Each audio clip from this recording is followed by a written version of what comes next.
វាកំពុងតែបោកបញ្ឆោតខ្មែរយើងហើយវានឹងធ្វើលេសថា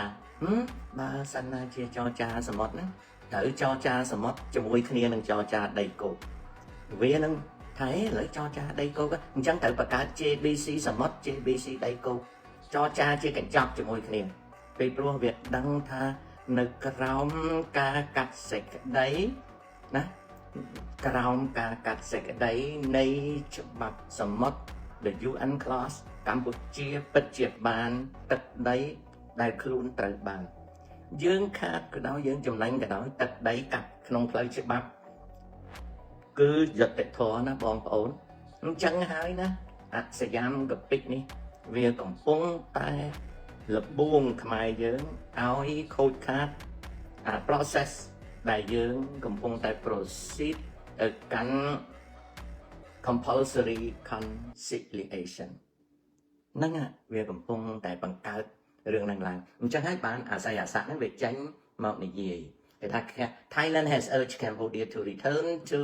direct negotiation over their border dispute with Deputy Prime Minister and Minister and Foreign Minister Saihat Phongkatkau saying the two neighbors must seek a joint solution rather than use regional forums to make one-sided demand. Of course,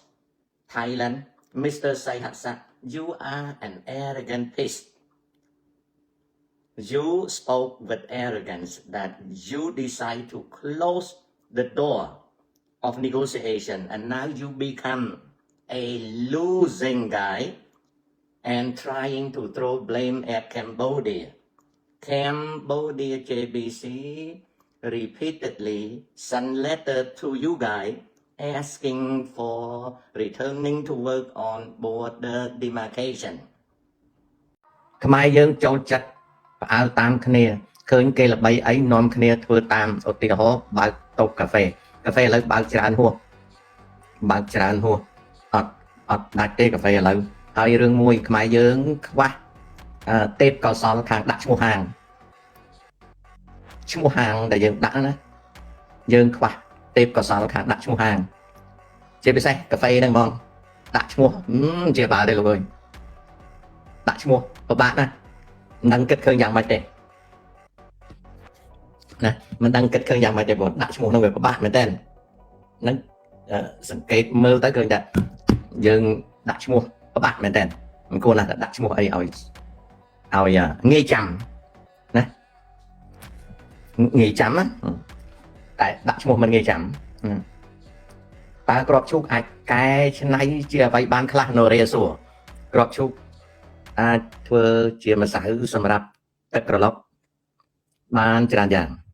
នឹងមួយអាចធ្វើជាស្នូលនំបានច្រើនយ៉ាងអាចធ្វើជាបង្អែមបានច្រើនយ៉ាងអាចធ្វើជា